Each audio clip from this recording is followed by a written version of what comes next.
ఈ రోజు ఎవరు ఏ నాయకుడు మాట్లాడితే ఆ నాయకుడిని జైలులో పెడుతున్నాడు కేసీఆర్. రైతుల కోసం నాయకులు కాంగ్రెస్ వాళ్ళు మాట్లాడొద్దా? మాదిగల కోసము మాదిగకి ఇష్టమా మందకి ఇష్టం మాట్లాడొద్దా? రైతుల కోసం ఉత్తమ్ కుమార్ రెడ్డి మాట్లాడొద్దా? జగ్గారెడ్డి మాట్లాడొద్దా? కాంగ్రెస్ పార్టీ లీడర్లు ఎవరు మాట్లాడొద్దా? రైతుల కోసం మాట్లాడితే కేసులేలా? జైళ్లలో పెడతావా? ఎన్ని రోజులు జైళ్లలో పెడతావు? పోలీస్ అధికారులారా, కేసీఆర్ ఎన్ని రోజులు ముఖ్యమంత్రిగా ఉంటాడు? రేపు కాంగ్రెస్ పార్టీ ముఖ్యమంత్రి ఎవరైనా వస్తారు, అప్పుడు నువ్వెక్కడ ఉంటావు కేసీఆర్? నీ అంతు చూస్తుంది కాంగ్రెస్ పార్టీ.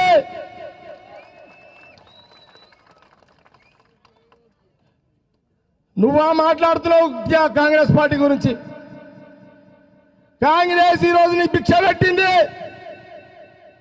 కాంగ్రెస్ పార్టీ తెలంగాణ యువపతి అడుక్క తినేటోళ్ళు మీ కుటుంబ సభ్యులందరూ. ఈ రోజు నువ్వు ముఖ్యమంత్రి అయినావు. ఎవరు భిక్షాన? సోనియా గాంధీ గారు తెలంగాణ ఇచ్చింది కాబట్టి. నీ కొడుకు మంత్రి అయిండు, నీ బిడ్డ ఎంపీ అయ్యింది, నీ అల్లుడు మంత్రి అయిండు. ఇక నీ బామర్దులు, నీ కొడుకులు, నీ బిడ్డలు, నీ అల్లుళ్ళు, నీ పెళ్ళాలు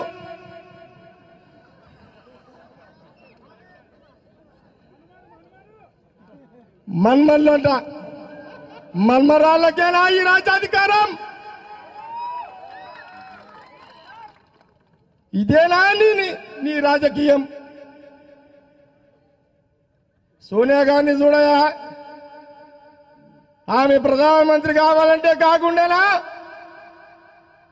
రాహుల్ గాంధీ ప్రధానమంత్రి కావాలంటే కాకుండేనా? 10 ఏళ్ళు మన్మోహన్ సింగ్ ని ప్రధానమంత్రిగా పెట్టి వాళ్ళు ముంగళ లైన్లో కూర్చున్నారే, అది కాంగ్రెస్ రాజకీయం. నీ రాజకీయం ఎక్కడ? బొంత పురుగును ముద్దు పెట్టుకుంటున్నావు. ఇన్ని దొంగ మాటలా కేసీఆర్? దళితులు ముఖ్యమంత్రి చేస్తున్నావు.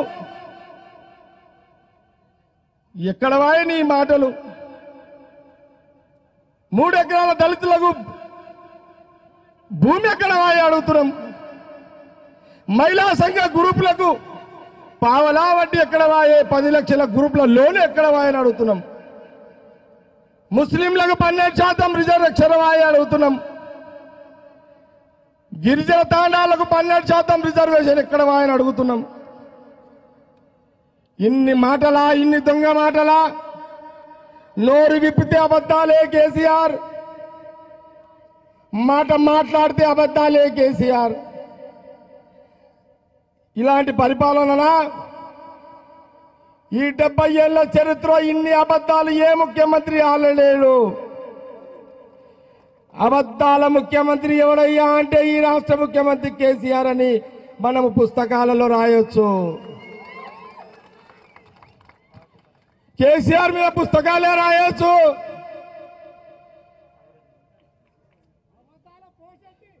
అబద్ధాల పోషెట్టి అంట. కేసీఆర్ మరో పేరు అబద్ధాల పోషెట్టి అంటే. పబ్లిక్ నుంచి వస్తున్న బిడుదలు ఇవి.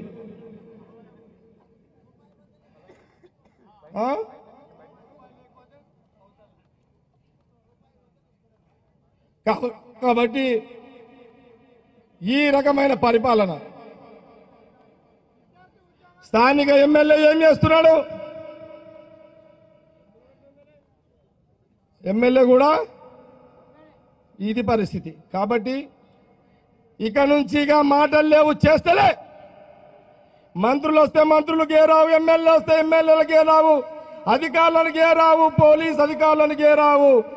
రైతుల కోసం నిరంతరం పోరాటం కాంగ్రెస్ పార్టీ చేస్తూనే ఉంటది అని హామీ ఇస్తూ చివరిగా మీ అందరికి మరొకసారి కృతజ్ఞతలు తెలుపుతూ సెలవు తీసుకుంటున్నాం.